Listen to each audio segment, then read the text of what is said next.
आशा की शादी को लगभग 4 महीने बीत चुके थे, परंतु आशा अब तक मनीष को अपना पति स्वीकार नहीं कर पाई थी।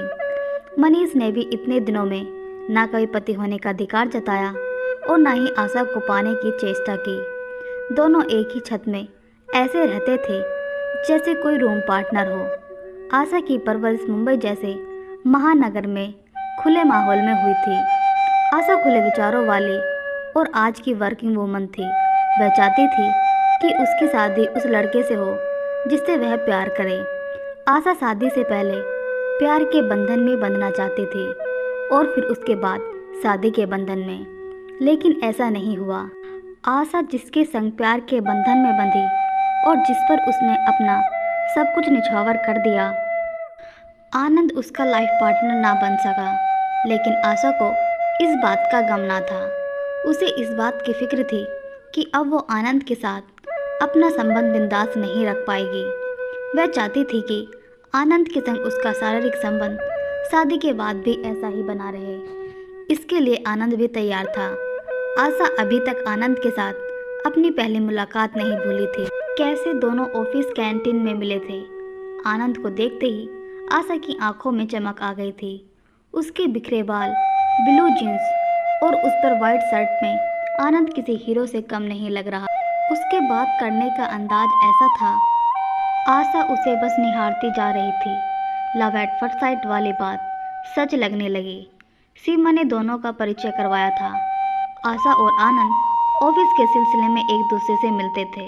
अब धीरे धीरे दोनों में दोस्ती हो गई और कब दोस्ती प्यार में बदल गई पता ही नहीं चला।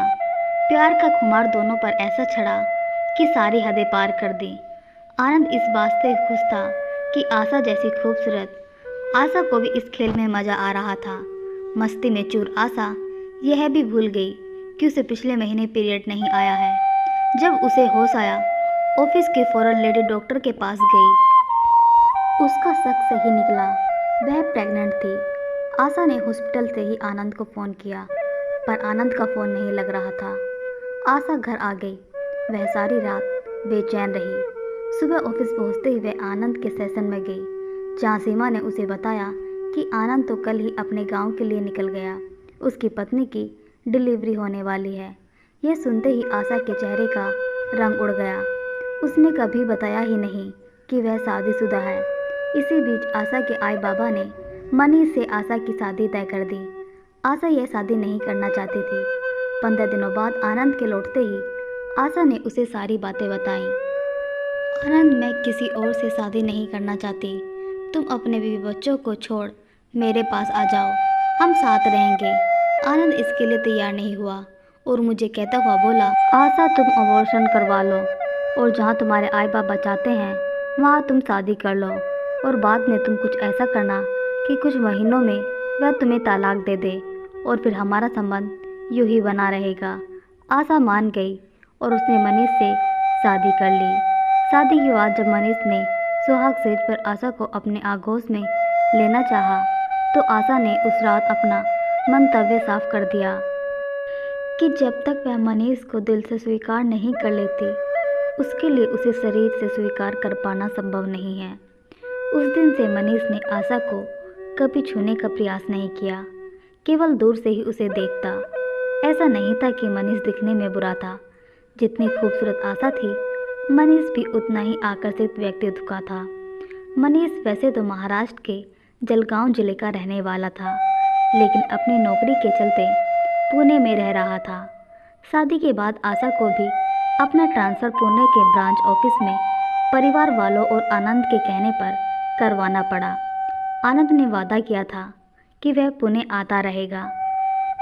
आशा के पुणे पहुंचने की दूसरी सुबह मनीष ने आशा से कहा, मैं चाय बनाने जा रहा हूँ, क्या तुम चाय पीना पसंद करोगी?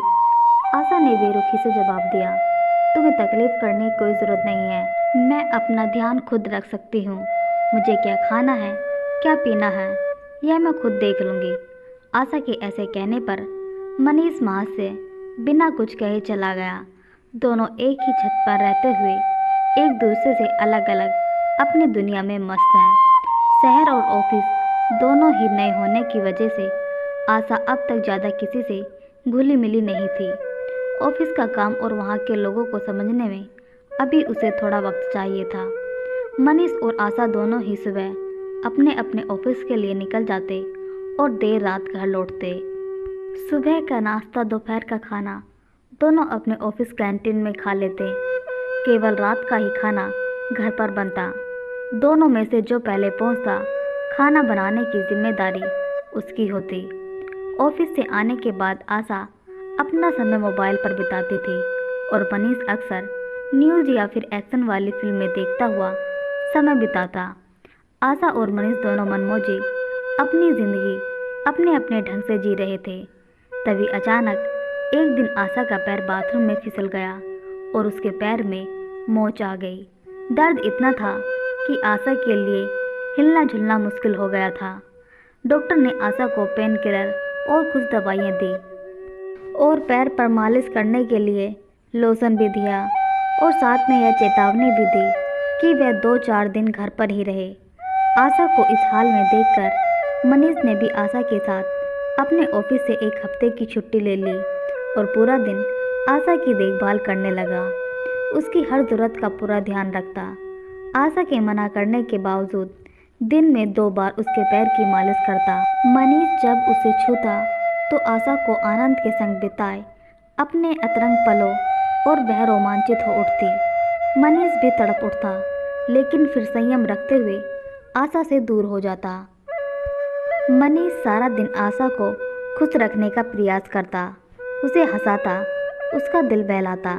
इन 4 दिनों में आशा ने यह महसूस किया कि मनीष दिखने में जितना सुंदर है, उससे कहीं सुंदर उसका दिल है।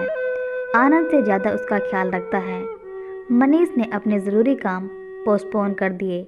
इस वक्त आशा ही मनीष की प्राथमिकता थी। इन सब के बीच न जाने कब आशा के मन में मनीष के लिए प्रेम का फूल खिलने लगा, इस बात से मनीष बेखबर था। आशा अब ठीक हो चुकी थी। 1 हफ्ता गुजरने को था। आशा अपने दिल की बात कहना चाहती थी, लेकिन कह नहीं पा रही थी। आशा चाहती थी कि मनीष उसके करीब आए, उसे छुए, लेकिन मनीष भूले से भी उसे हाथ नहीं लगाता, बस प्यार भरी नज़रों से उसे दूर से ही देखता। एक सुबह मौका पाकर आशा मनीष से बोली, मैं तुमसे कुछ कहना चाहती हूँ। हाँ कहो, क्या कहना है? मनीष न्यूज़पेपर पर आंखें गड़ाए आशा की ओर देखे बगैर ही बोला। आशा गुस्से में मनीष के हाथों से न्यूज़पेपर छीन उसके दोनों बाजुओं को पकड़ अपने होंठ उसके होंठ के एकदम करीब ले जाकर, जहां दोनों को एक दूसरे की गर्म सांसें महसूस होने लगी। आशा बोली, मैं तुमसे प्यार करने लगी हूँ, मुझे तुमसे प्यार हो गया है। यह सुनते ही मनीष की आंखों में आंसू आ गए और आशा को अपनी बाहों में भर लिया। तुम मुझसे अब प्यार करने लगी हो। मैं तुम्हें उस दिन से प्यार करता हूँ जिस दिन से तुम मेरी ज़िंदगी में आई हो, और तब से तुम्हें पाने के लिए बेताब हूँ। तभी अचानक आशा का मोबाइल बजा। फ़ोन पर सीमा थी। हालचाल पूछने के बाद सीमा मजाक के लफ्ज़ों में कहने लगी, and what about your room partner? यह सुनते ही आशा गंभीर स्वर में बोली, no Seema, he is not my room partner, he is my life partner. ऐसा कहकर आशा ने अपना फ़ोन काट दिया और मनीष की बाहों में समा गई। तो दोस्तों, आप सबको यह कहानी कैसी लगी? कमेंट बॉक्स में लिखकर ज़रूर बताइएगा। धन्यवाद।